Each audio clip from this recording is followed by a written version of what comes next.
The emergency session of the Galactic Council had been called for the first time in 3 centuries.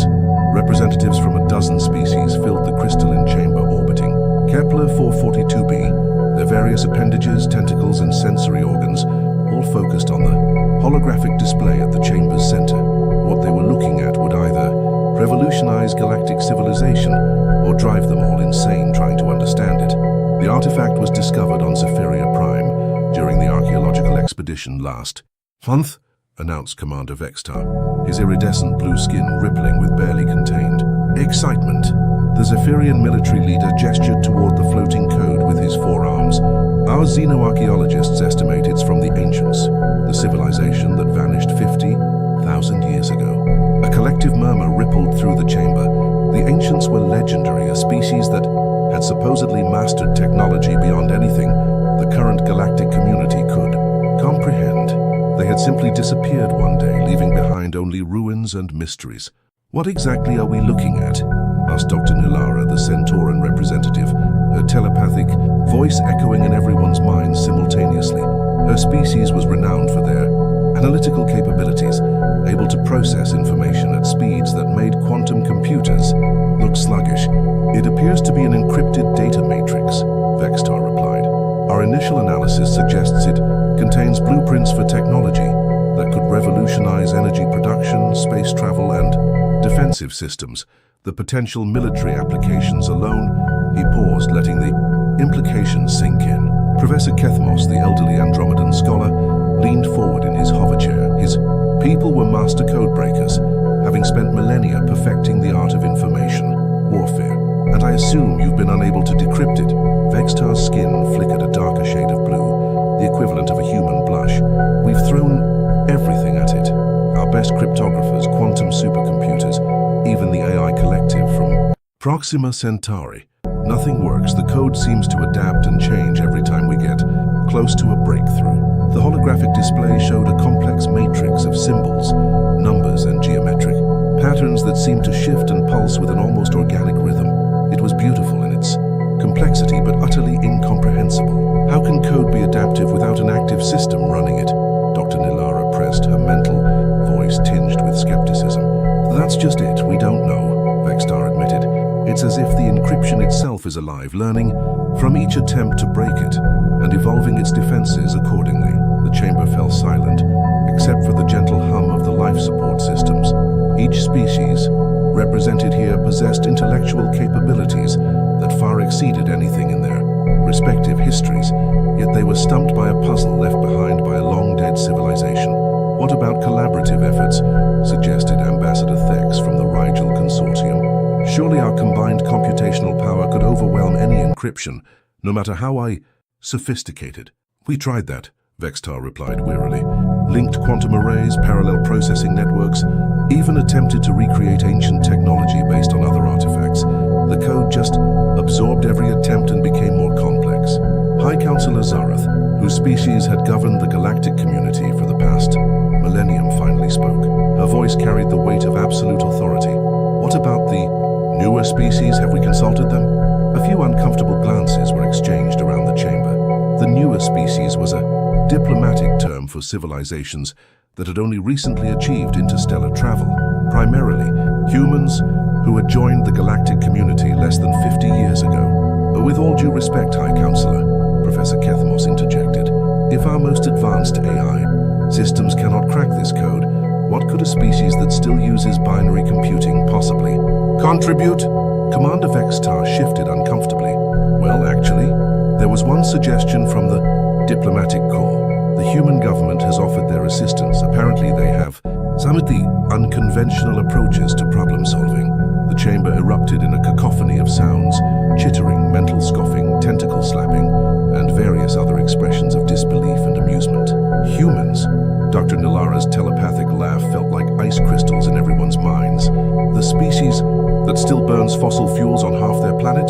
The ones who invented social media and then couldn't figure out how to stop it from destroying their society? They do have certain unique qualities," Vextar said diplomatically. "Their recent contributions to the medical and engineering sectors have been surprisingly innovative. Their approach to warfare certainly caught everyone off guard," admitted Ambassador Thex. Grudgingly, the Rigel Consortium had learned that lesson the hard way during the recent border dispute. High Counselor Zareth raised one of her 6 hands for silence. The chamber immediately quieted. If our conventional methods have failed, perhaps it's time to try unconventional ones. What exactly are the humans proposing? They want to assign one of their freelance programmers to the project, Vextar explained, his skin now cycling through several shades of embarrassment. Apparently he works from his home and specializes in what they call legacy system integration and debugging under adverse conditions. The laughter that followed was so intense that the chamber's acoustic dampeners had to engage to prevent structural damage. Her human programmer, Professor Kethmos wheezed between chuckles, working from home? What's next? Shall we consult their children about quantum mechanics? But High Counselor Zareth was not laughing. She had lived long enough to see the impossible become routine. What's his name? Marcus Thompson, Vextar replied, consulting his datapad. Age 34, lives in a place called Suburban, Ohio, works for a small IT consulting firm called TechFix Solutions. His T&C qualifications include 15 years of making old computers work when they shouldn't, and expert-level patience with terrible internet connections. The silence that followed was deafening. High Counselor, Dr. Nalara ventured carefully. Surely you're not seriously considering? I am, Zareth interrupted firmly. We've exhausted every logical approach. Perhaps it's time to try an illogical one. Contact this Marcus Thompson, give him access to the code. But the security implications, Commander Vextar began, will be minimal. Zareth cut him off. If our greatest minds cannot break this encryption, what harm could one human programmer possibly do? Besides, desperation is the mother of innovation, and we, my colleagues, are desperate. As the council session adjourned and representatives began filing out, many shaking their heads in disbelief, High Counselor Zareth remained seated, studying the pulsing code on the display. In her 800 years of life, she had learned to recognize patterns, not just in data, but in the universe itself, and something told her that this ridiculous human experiment might be exactly what they needed. After all, sometimes the key to solving an impossible puzzle was to stop trying to be clever and start being persistent. She just hoped Marcus Thompson's internet connection was up to the task. Marcus Thompson was in the middle of debugging a particularly stubborn e-commerce website when his doorbell rang at 3:47 p.m. on a Tuesday afternoon. He glanced up from his laptop, where a WordPress plugin was refusing to communicate with a database, and wondered who could be visiting at such an odd time. The delivery trucks usually came in the morning, and his neighbors knew better than to interrupt him during work hours. He opened the door to find 3 figures standing on his front porch, a woman in an expensive-looking black suit, a man who looked like he'd walked out of a science fiction movie, and someone who was definitely not human. Mr. Thompson, the woman asked, extending her hand. I'm Agent Rodriguez from the Department of Extraterrestrial Affairs. This is Dr. Harrison from the Galactic Liaison Office. And she gestured to the 3rd figure, Scientist Keeksnull from the Zephyrian Scientific Council. Marcus blinked, certain he was hallucinating from too much caffeine and too little sleep. The alien, because there was no other word for it, stood about 7 feet tall with iridescent blue skin and 4 arms. Its large, multifaceted eyes regarded him with what might have been curiosity. Is this about my taxes? Marcus asked, the only logical explanation his brain could produce. Agent Rodriguez smiled. No, Mr. Thompson. We need your help with a programming problem. An hour later, Marcus found himself in a secure conference room at the local military base, staring at the most complex piece of code he'd ever seen. It was displayed on a massive, holographic screen that probably cost more than his entire house. So let me get this straight, Marcus said, rubbing his temples. This is an ancient alien code. That contains the secrets to advanced technology, and none of your superintelligent species can crack it? Dr. Harrison nodded. That's correct. We've tried everything. Quantum supercomputers, AI, collectives, parallel processing networks. The code seems to adapt to whatever approach we take. Marcus leaned back in his chair and studied the shifting patterns on the screen. And you think I can solve it? A guy who fixes printer drivers and deals with WordPress disasters. Scientist Keeksnull spoke for the first time, its voice a harmonic blend of tones that the universal translator rendered into English. Dr. Harrison has reviewed your work history. You specialize in impossible problems, making incompatible systems work together, salvaging data from corrupted networks, debugging applications under adverse conditions. Yeah, but that's mostly because I have terrible internet, Marcus admitted. I've learned to work around connection issues, save frequently, and break complex problems into smaller chunks because my router drops out every 15 minutes. The three exchanged glances. Agent Rodriguez consulted her tablet. According to your employer, your success rate with hopeless cases is 93%. That's because I'm too stubborn to give up, Marcus said with a shrug. Plus, when your internet is as bad as mine, you learn to be patient. Very patient. Dr. Harrison leaned forward. That's exactly why we need you. Every other approach has been about processing power and speed. Maybe this code requires a different mindset. Marcus turned his attention back to the display. The code was unlike anything he'd ever seen. Not quite binary, not quite symbolic, but something that seemed to flow between different logical structures. Can I get a copy of this to work on at home? Absolutely not, Scientist Kixnell said immediately. The security protocols. Then I can't help you, Marcus interrupted, standing up. Look, I appreciate the whole save the galaxy thing, but I do my best work in my home office with my own setup and my terrible internet connection. If you want me to solve this, I need to work the way I work. Agent Rodriguez and Dr. Harrison exchanged a look. After a brief, whispered conversation, Agent Rodriguez nodded. We can set up a secure satellite connection at your house, completely isolated from the regular internet. Direct link to our servers. Perfect, Marcus said. But I'm warning you, I work weird hours, I talk to myself while I code, and I make a lot of coffee. If your monitoring equipment can't handle that, we're going to have problems. 3 days later, Marcus was back in his home office, now equipped with enough computing power to run a small country, and a satellite internet connection that, ironically, was somehow worse than his regular service. The secure connection dropped out constantly, forcing him to work in short bursts and save his progress frequently.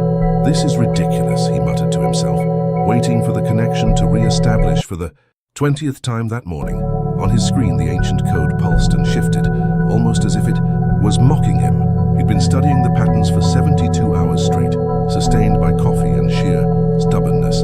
The code was definitely adaptive. Every time he thought he'd found a pattern, it would shift just enough to throw off his analysis. But there was something familiar about the way it changed, something that reminded him of, son of a... Marcus breathed, suddenly understanding. He opened a new terminal window and began typing rapidly. The code wasn't just adaptive, it was responding to connection interruptions. Every time his satellite link dropped out and reconnected, the code shifted in predictable ways. It was almost like it was testing his patience, his willingness to keep trying despite constant setbacks. His phone rang. It was Dr. Harrison. Marcus, we're seeing some unusual activity in the code matrix. What are you doing? I think I figured something out, Marcus replied, not taking his eyes off the screen. This isn't just encryption. It's a test. The ancients weren't just protecting their data, they were screening potential recipients. What do you mean? Marcus saved his work as the connection flickered again. Think about it. A species advanced enough to create this technology probably had protection against quantum computers and AI systems, but what they couldn't protect against was good old-fashioned human stubbornness. The connection died completely. Marcus sighed, got up to make another pot of coffee, and waited for it to come back online. When it did, he noticed something new in the code structure, a pattern that hadn't been there before. Dr. Harrison, he said into the phone, I'm going to need you to do something that's going to sound completely insane. More insane than asking a human programmer to solve a 50,000-year-old alien puzzle. I need you to make my internet connection even worse. The silence on the other end of the line stretched for nearly a minute. Marcus, are you feeling all right? Better than I have in days, Marcus replied, grinning at his screen. Trust me on this one. I think the ancients built this code for someone exactly like me. Someone with the patience to keep trying when every logical person would give up. Someone who's used to dealing with systems that don't work the way they're supposed to. You want us to sabotage your connection? Not sabotage, optimize it. For frustration. 2 hours later, Marcus was working with an internet connection that could charitably be described as pre-dial-up. But for the first time since he'd started working on the ancient code, he felt like he was making real progress. The code wasn't fighting him anymore. It was teaching him. By the end of his first week working on the ancient code, Marcus had developed what could only be described as the most inefficient workflow in the history of galactic cryptography. His That would have made any serious programmer weep. A laptop from 2019, a satellite internet, connection that dropped out every 12 minutes like clockwork, and a filing system that consisted of dozens of text files with names like maybe pattern v47.txt and this might work, probably not dead. The monitoring team stationed in the van outside his house had initially been concerned. Dr. Harrison received hourly reports that painted a picture of a man slowly losing his sanity. Subject observed talking to his computer screen for 37 minutes. Agent Martinez reported during the morning briefing. Phrases included, "Come on, you ancient bastard," and "I know you're hiding something in there." He also threw a stress ball at the wall 6 times. "Is he making progress?" Dr. Harrison asked.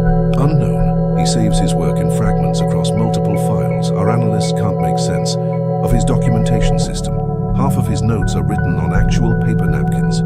What the monitoring team couldn't see was that Marcus's seemingly chaotic approach was actually working. Each internet disconnection forced him to step back and think about the problem differently. Each fragment of saved data became a piece of a larger puzzle that he was assembling in his mind rather than on the screen. "The thing about terrible internet," Marcus explained to his cat, Professor Whiskers, who had become his primary sounding board, "is that it forces you to be patient. And patience, it turns out, is exactly what this code is testing for." He discovered that the ancient code responded to the rhythm of his connection issues. When his internet cut out, he would continue working offline, analyzing the patterns he'd already downloaded. When the connection resumed, the code would have shifted slightly, but in ways that built upon his offline analysis. "It's like a conversation," he told Professor Whiskers, who was more interested in the tuna sandwich Marcus had forgotten to eat. The ancients built this thing to interact with someone who couldn't just brute force their way through it, someone who had to think and wait and try. Again, his breakthrough came on day 9, during his 4th pot of coffee, and somewhere around the 100th connection dropout, he was staring at a particular sequence that had been bothering him when the satellite link died again. Instead of waiting for it to reconnect, he grabbed a napkin and started sketching the pattern by hand. That's when he saw it. The sequence wasn't random at all. It was a map of his own connection attempts translated into the ancient symbolic system. Every time his internet dropped out, every time he reconnected, every save file he created, the code was documenting his approach to the problem. "Holy shit," Marcus whispered, causing Professor Whiskers to look up disapprovingly from his afternoon nap. Marcus grabbed his phone and called Dr. Harrison. "I need to see the original archaeological report," Marcus said without preamble. "Good morning to you too, Marcus. Which report specifically?" "The excavation data from Zephyria Prime. How exactly did they find this code?" There was a pause. "I'll have to get clearance for that. Can you tell me why you need it?" "Because I don't think this is just a code," Marcus said, staring at his napkin sketches.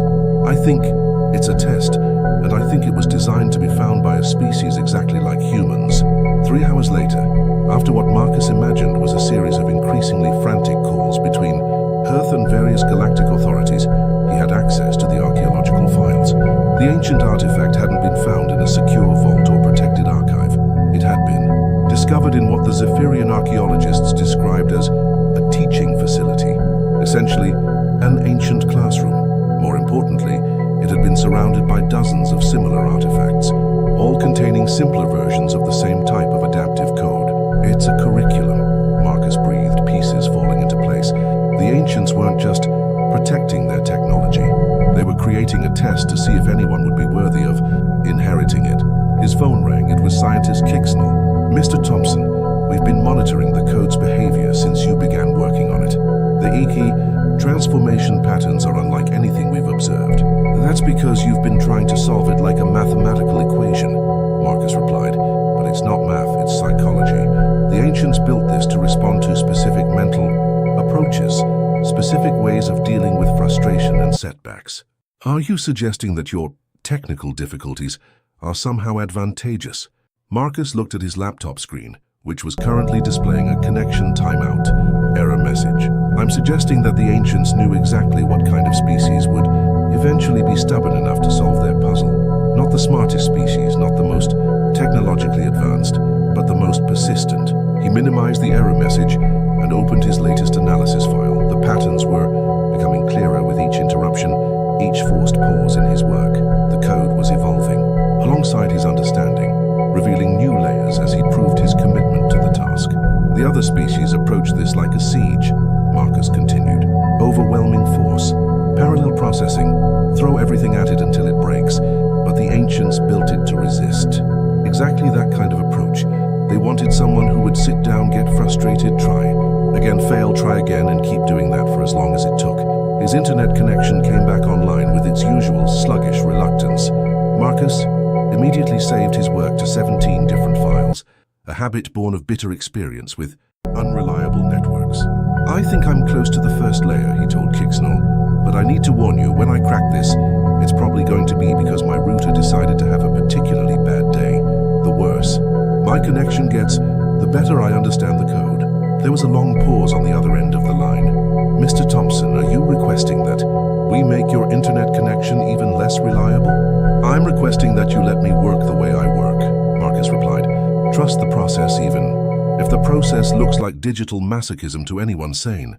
As he hung up the phone, Marcus noticed that the ancient code had shifted again. But this time, instead of becoming more complex, it seemed to be getting simpler. Patterns that had been obscured were becoming clearer, as if the code was finally satisfied with his approach and was ready to reveal its secrets. He cracked his knuckles and reached for his coffee mug. Professor Whiskers settled in for another long session of human incomprehensibility. "All right, you ancient teachers," Marcus said to the screen. "Let's see what you've got." The code pulsed once, almost like it was accepting his challenge. Marcus had been staring at the same sequence of symbols for 3 hours when his internet died spectacularly at 2:17 a.m. on a Thursday morning. Not the usual gentle disconnection he'd grown accustomed to, but a complete system failure that took out his router, his backup, connection, and somehow even his cellular hotspot. "Perfect," he muttered, but he wasn't being sarcastic. After 2 weeks of working with the ancient code, he'd learned to recognize the moments when the universe was trying to tell him something. He switched to his emergency offline setup, a legal pad, 3 different colored pens, and the printouts he'd made of the most promising code sequences. In the silence of his disconnected office, something magical happened. The patterns finally made sense. Without the distraction of trying to run analysis programs or search databases, Marcus could see what the ancients had actually built. It wasn't just a test of patience, it was a simulation of connection itself. The code's adaptive behavior wasn't random. It was mimicking the way conscious beings learn to communicate, despite barriers and interruptions. "Oh my God," Marcus whispered, causing Professor Whiskers to open one judgmental eye. "It's not testing for intelligence, it's testing for empathy." He started sketching furiously on the legal pad, mapping out the relationships between code, sequences, and his own interaction patterns. The ancients hadn't built a lock, they'd built a conversation partner that would only reveal its secrets to someone who treated it like a living being rather than a problem to be solved. Every time Marcus had gotten frustrated and stepped away from the computer, the code had learned from that patience. Every time he'd returned after a break and tried a slightly different approach, the code had responded by becoming more cooperative. It was the most sophisticated artificial intelligence he'd ever encountered, designed to recognize and reward genuine persistence over brute force. When his internet finally flickered back to life 6 hours later, Marcus was ready. He opened his laptop and began typing, but not code, a message. "Hello," he wrote in the ancient symbolic system he'd finally learned to interpret. "I know you're trying to teach me something. I'm ready to listen." The response was immediate and profound. The code transformed before his eyes, shifting from the complex, chaotic patterns he'd been struggling with into something resembling an actual interface. Symbols arranged themselves into recognizable structures, and for the first time Marcus could see the underlying architecture of what the ancients had created. His phone rang. It was Dr. Harrison, and she sounded frantic. "Marcus, what did you do? The code it's completely different. Every monitoring station in the galaxy is going crazy." I said hello, Marcus replied, not taking his eyes off the screen. "Turns out the ancients were more social than anyone realized." "You said hello, that's it?" "Well, I also admitted that I was ready to learn instead of just trying to crack their security. Apparently that makes a difference." Marcus was now looking at what could only be described as a tutorial interface. The ancient system was presenting him with basic concepts, building blocks of understanding that would eventually lead to more complex knowledge. It was exactly like learning a new programming language. except this one came with cultural context and philosophical frameworks. Dr. Harrison, Marcus said quietly, I think you need to get the council here, all of them. This is bigger than just technology. What do you mean? The ancients didn't just leave behind blueprints. They left behind teachers. This code isn't storing information. It's a fully functional educational AI designed to guide whoever finds it through the process of understanding their civilization, but only if they approach it with the right mindset. He scrolled through the interface, each new screen revealing more wonders. Blueprints for clean energy systems, faster than light communication networks, medical technologies that could extend life indefinitely, but interwoven with every technical specification were lessons about responsibility, ethics, and the importance of patience in the face of complexity. They knew, Marcus continued, his voice filled with awe. The ancients knew that any species advanced enough to find this code would also be advanced enough to destroy themselves with it. So they built in safeguards. The technology only unlocks if you prove you have the wisdom to use it responsibly. Within 12 hours, Marcus's suburban home had become the center of galactic attention. Representatives from every major species arrived to witness what was being called the greatest archaeological discovery in recorded history. High Counselor Zarath stood in Marcus's living room, her 6 eyes focused intently on the laptop screen displaying the ancient interface. And you achieved this breakthrough simply by talking to it, by treating it like a teacher instead of a safe to be cracked, Marcus corrected. The ancients built this system to recognize genuine curiosity and respect. Every species that tried to break into it was approaching it as a resource to be exploited. I approached it as a puzzle to be understood. Scientist Kixnell was examining Marcus's handwritten notes, its 4 arms juggling different pages simultaneously. Your analysis methodology is highly irregular. You appear to have anthropomorphized the code, assigning it emotional states and motivational patterns. Because it has them, Marcus replied. The ancients didn't just create an AI, they created a digital representation of their own values and teaching methods. It's programmed to respond positively to patience, empathy, and genuine desire to learn. It gets more cooperative the more you treat it like a sentient being. Commander Vexistar, who had been skeptical from the beginning, stepped forward. What assurance do we have that this conversation you've established is genuine? How do we know the system isn't simply manipulating you? Marcus considered the question seriously. Because it's not giving me what I want, it's giving me what I need to learn. Look at the progression. He gestured to the screen, which now displayed a complex lesson on energy matter conversion. I could ask for weapons, specifications, but the system won't provide them until I demonstrate understanding of the ethical frameworks necessary to use such technology responsibly. Dr. Nilara's telepathic voice filled the room. So the ancients created a test of character, not just intelligence? Exactly, Marcus nodded. And apparently character is something that emerges from dealing with limitations and setbacks. The species that could crack this code was never going to be the smartest or most advanced. It was going to be the one that had learned patience through necessity. He gestured toward his router, which was currently displaying 3 different error lights. I've spent 15 years learning to work around systems that don't function properly. I've developed the exact mindset the ancients were looking for. Persistent curiosity combined with respect for complexity. High Counselor Zarath was quiet for a long moment, studying both the screen and the human, who had achieved what their greatest minds could not. Mr. Thompson, what happens now? Can you continue to learn from this system? I can, Marcus replied, but I don't think I should be the only one. The ancients designed this to be a teaching tool, not a single-user system. But everyone who approaches it needs to understand that it's not a computer program.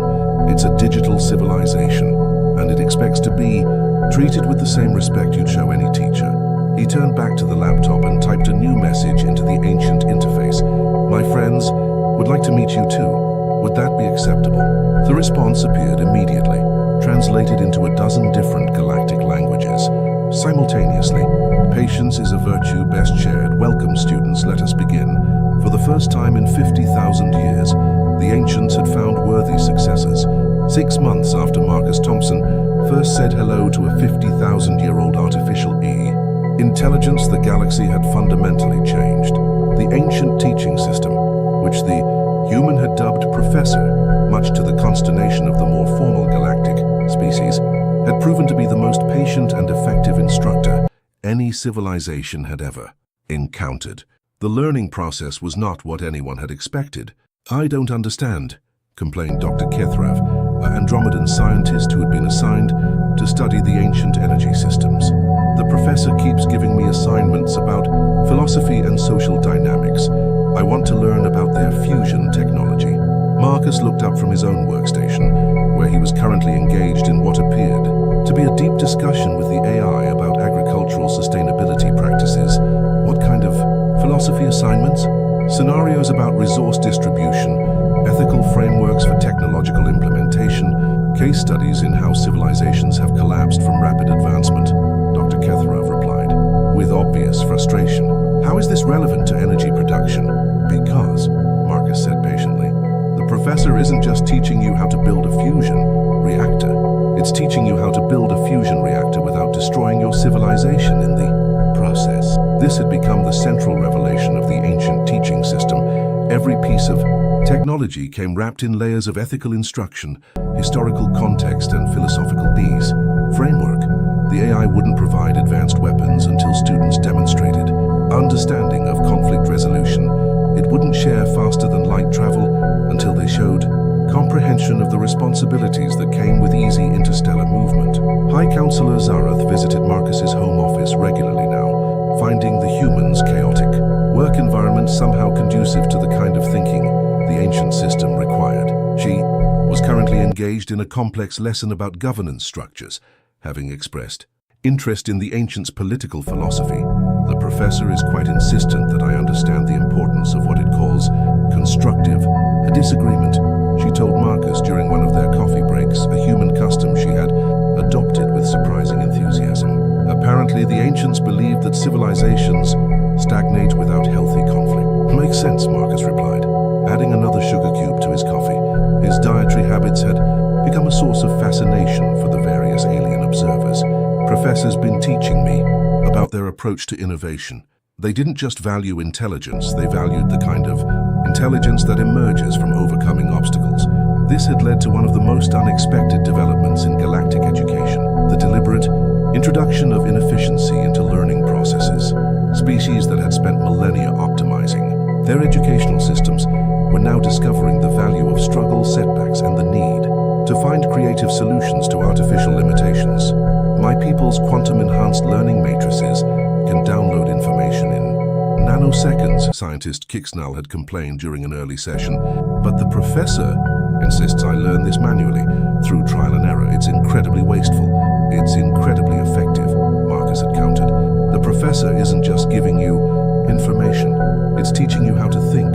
And thinking, real thinking, can't be downloaded. It has to be developed through practice." The most remarkable change had come in the form of what galactic sociologists were calling the patience revolution. Species that had grown accustomed to instant gratification and immediate results were rediscovering the value of long-term thinking and persistent effort. Commander Vextar had initially been one of the most skeptical observers, but he had gradually become one of the professor's most dedicated students. His interest in ancient military technology had led him through comprehensive studies of diplomacy, psychology, and what the AI called the ethics of strength. "The professor showed me something yesterday that changed my entire understanding of warfare," he told Marcus during one of their weekly progress meetings. "It presented me with a scenario where the ancients faced complete military defeat, and their response wasn't to build better weapons. It was to offer to teach their enemies." "How did that work out?" Marcus asked. "According to the historical records, their enemies became their students and eventually their allies. The ancients won by making victory irrelevant." This philosophy had begun spreading throughout galactic civilization. Species that had been locked in territorial disputes for centuries were finding new ways to resolve conflicts. The Hiwapi ancient teachings emphasized that true strength came not from the ability to destroy opponents, but from the capacity to transform them into collaborators. The technological advances were spectacular, but they came slowly and with safeguards built in clean energy systems that automatically shut down if used irresponsibly. Medical technologies that enhanced life but couldn't be weaponized. Transportation systems that promoted exploration but prevented conquest. "The professor is essentially running the galaxy's most advanced ethics class," Dr. Harrison, observed during one of her regular reports to Earth. Every species is learning not just what the ancients knew, but why they knew it was worth preserving. Marcus had become something of a celebrity, though he remained remarkably unchanged by the attention. He still worked from his home office, still talked to Professor Whiskers about complex problems, and still maintained the worst internet connection of anyone involved in the project by choice. People keep asking me when I'm going to upgrade my setup, he told the professor during one of their daily conversations. They don't understand that the limitations are part of the process. The ancient AI's response appeared on his screen with its characteristic gentle wisdom. You have learned the most important lesson we hope to teach, that strength emerges from learning to thrive within constraints, not from eliminating them. Your species' tendency to persist in the face of inefficiency is precisely what made you capable of understanding us. So what happens now? Marcus asked. You've been teaching us for months, but I get the sense there's more to learn. There is always more to learn, the professor replied, but you and your fellow students have proven yourselves ready for the next phase of education. We have prepared lessons that will take not months but generations to complete. Your species and the others who have shown wisdom will continue to grow in understanding. A new interface opened on Marcus's screen, revealing glimpses of knowledge so vast and complex that he could barely comprehend its scope. Technologies that could reshape reality itself, philosophical frameworks that could guide civilizations for millions of years, and most importantly, teaching methods that could be passed on to future species who might one day discover their own ancient codes. The cycle continues, Marcus breathed, understanding finally clicking into place. You're not just teaching us, you're teaching us how to teach others. Every student must eventually become a teacher, the professor confirmed. That is how wisdom survives the death of civilizations and the passage of eons. You, Marcus Thompson, with your terrible internet connection and stubborn persistence, have proven that consciousness finds a way to preserve itself across any gap, no matter how vast. As the sun set over suburban Ohio, casting long shadows through Marcus's cluttered office, he realized that the most important connection in the galaxy wasn't between stars or civilizations. It was between minds separated by 50,000 years, linked by nothing more than mutual respect and the simple desire to understand. His router chose that moment to crash again, dropping his connection to the galactic network. Marcus just smiled and reached for his notepad. Some lessons he had learned were worth waiting for. In the vast chambers of the Galactic Council, representatives from a dozen species continued their studies, each discovering that the path to transcendence led not through the elimination of obstacles, but through the patient cultivation of wisdom in the face of limitation. The ancients had known that any species capable of inheriting their legacy would first need to prove they deserved it, not through demonstrations of power, but through acts of humble persistence. And in a small house in Ohio, a human programmer with questionable internet service continued his conversation with digital teachers who had waited 50 millennia for someone patient enough to listen. The connection, it turned out, had been worth the wait.